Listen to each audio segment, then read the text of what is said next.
Whakaalawhalahiatu, good evening. I'm Mr. Pavihi and welcome to tonight's bulletin of BCN News. Leading the news tonight, Dukin Williams Tutakitoa Holo won gold in boxing on the last day of competitions at the Pacific Games in one of the final events of the Games last week in Honiara. It was, though, a bittersweet moment for the young Niuean boxer as he revealed exclusively to BCN News the challenges he faced before the Games with a police raid on his home and his sponsors withdrawing their support 3 weeks from the Games. Here is Mary Satakala with more. Team Niue gold medalist boxer Dukin Williams has revealed exclusively to BCN News the challenges he faced leading up to the 2023 South Pacific Games in Honiara. Though training went well without any injuries leading up to the Games, he did face a lot of adversity. Williams has revealed to BCN that police raided his house in Auckland 3 weeks before he left for Honiara. Froze his accounts and the Niue boxing team's sponsors pulled out just weeks before the Games, so they had to fundraise to pay for their travels to the Games. He also revealed that when he left for Honiara, he had no return flight booked for home due to a lack of funding, so he traveled knowing he wouldn't come home. However, despite all the challenges, it was a triumph and fulfilling moment in the end as he took gold in the 86 kg division. Dukin fought Tahitian Gabriel Dolphin in the final of the 81 to 86 kg division. After winning his gold medal, Dukin carried Niue's flag and joined the remaining Niue team at the closing ceremonies in the Solomon Islands. At the end of the Pacific Games, Niue claimed 1 gold and 1 bronze medal with Samuel Singh in powerlifting.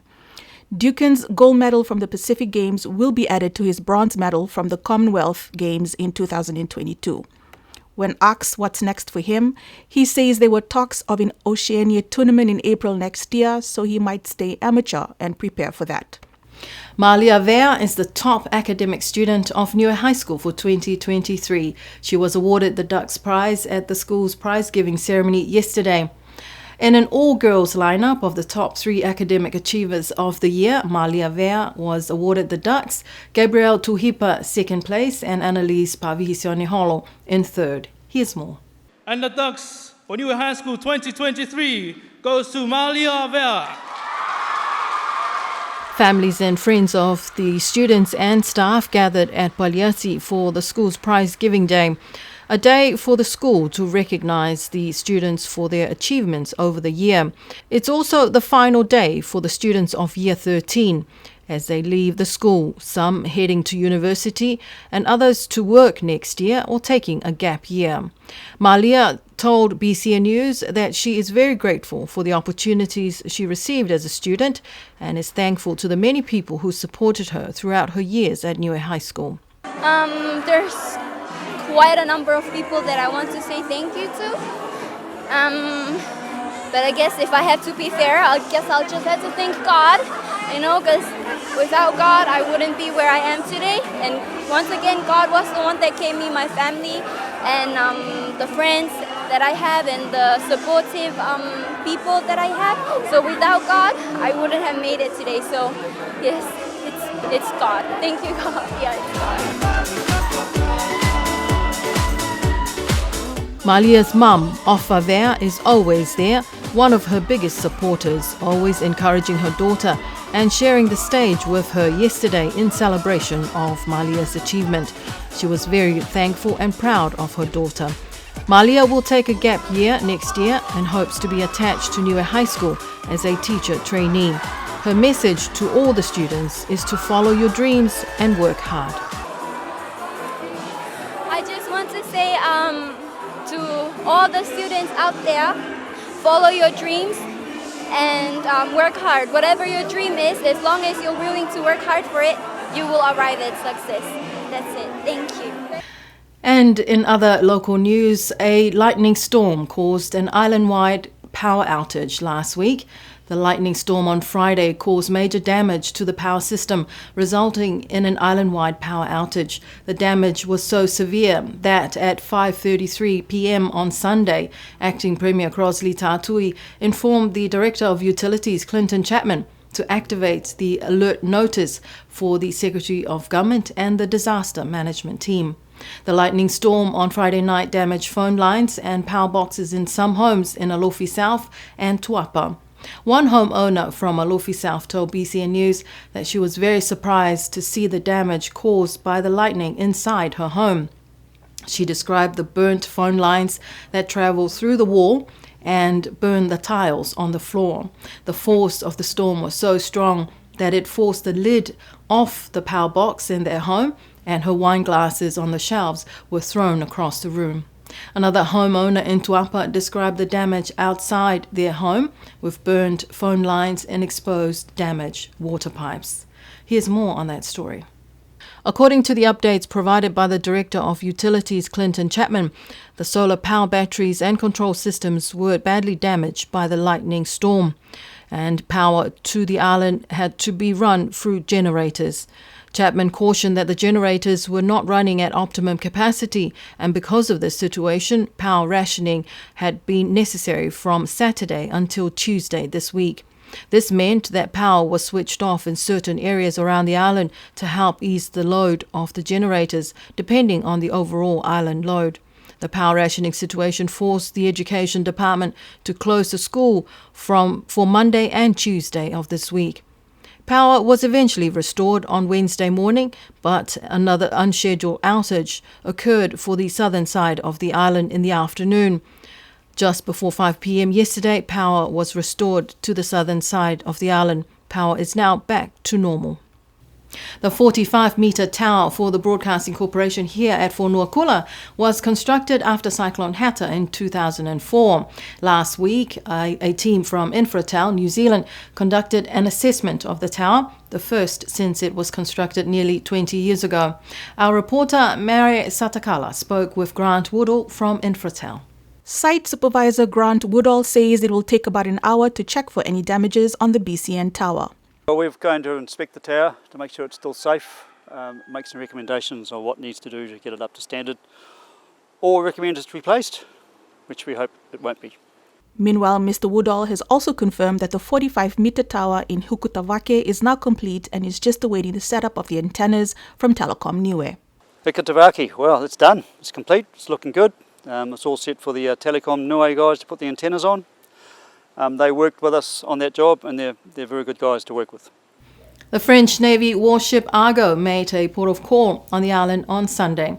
Commanding Officer Charles Tremembert told BCN News that the stopover in Niue is a good opportunity for his crew of 35 to have a rest, and also for his leadership team to meet some key government officials and strengthen links with Niuean officials. He spoke to our reporter Mary before they departed the island on Monday night. Commanding Officer Charles Tremembert said they were previously in Pago, American Samoa on their way to Cook Islands, transitioning through Niue's EEZ, and had the opportunity to stop over in Alofi. It's a patrol vessel stationed in French Polynesia, in Tahiti, and we are conducting a fishery surveillance operation through different EEZ, and so we were previously in Pago in American Samoa, and on our way to Cook Islands we are transiting through your EEZ, so we had the opportunity to make a call here in Alofi. Commander Tremembert said it was a great opportunity to meet some people on the island and strengthen the links between different agencies and for the crew to rest. Because during our mission we are cooperating with FFA, the fishery agency. We would like to meet the people, to know the people, to meet them, to see how we could strengthen our cooperation, to exchange email, and to make the information more efficient. It's Commanding Officer Tremembert's first time in Niue alongside his 35 crew members who were excited about the opportunity to make the call on the island. The ship departed on Tuesday, headed to the Cook Islands. And our senior citizens, our tupunas, were treated to a special occasion on Monday by the St. Joseph's Catholic Church at the scenic Matavai. It was a beautiful scene of colourful attire, good music, great food, dance and laughter, as about more than 100 seniors were serenaded during the occasion. The organisers of the event include Des and Chris Hipa and Mrs. Ngatu Tukutama, who spoke with our reporter Mary.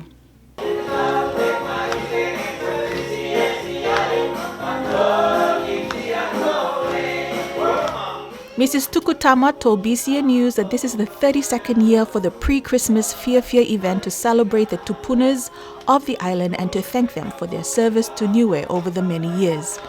Ketty Ferretti of Avasele was grateful to the organizers for always thinking of them and celebrating them. Today is a very special day for all the matuas of Niue.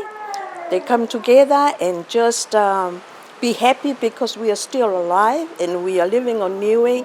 Celebrate the life of the matuas of Niue. Ferretti is very thankful to the Catholic Church for the special event and hope it continues in the upcoming years. I'm very grateful for the Catholic Church members, especially Des Hipa and the wife Chris, and Ngatu and Oli Hipa. They are the ones who's been organizing this event for the matuas to come together at the end of the year to celebrate that we are still alive, which is very interesting, and it's really a blessing to be living on Niue and join the occasion. But sadly enough, it's not many. Some matuas are still missing, but it's mostly women who are well represented today. The men are not so keen because they're very busy with their own lives.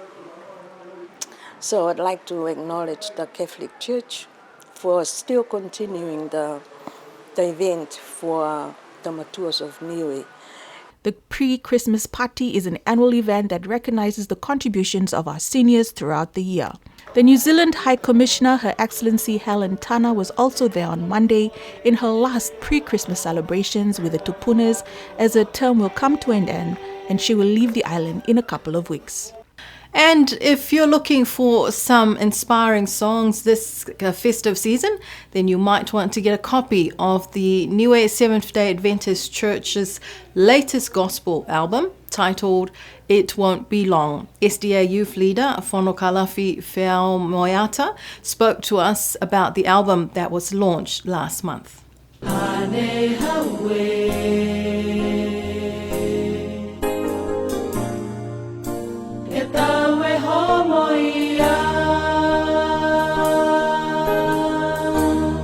There were about 20 members of the choir who were involved in the recording. The pandemic was a challenge for all of them, but they are thankful to God for bringing them through with the album launch now a reality. He also spoke about the various composers that worked on the album.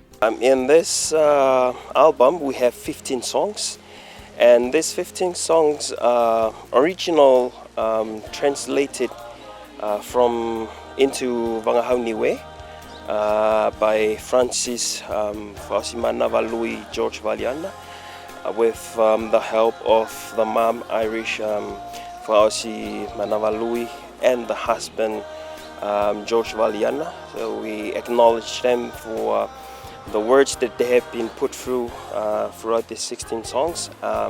And the original composers of these songs are selected from each singing groups, which from English and Tongan as well. And one of the singing group that original composed one of the songs that we have recorded.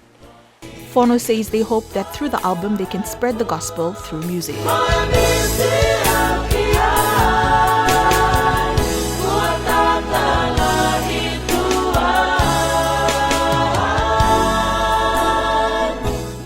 And if you want a copy of that album just in time for the festive season, then you can get in touch with Fono and his team at the SDA Church. But that's our bulletin for tonight. Thank you for joining us. Do go on up and support the Niue Primary School Prize Giving Day tomorrow at Paliasi.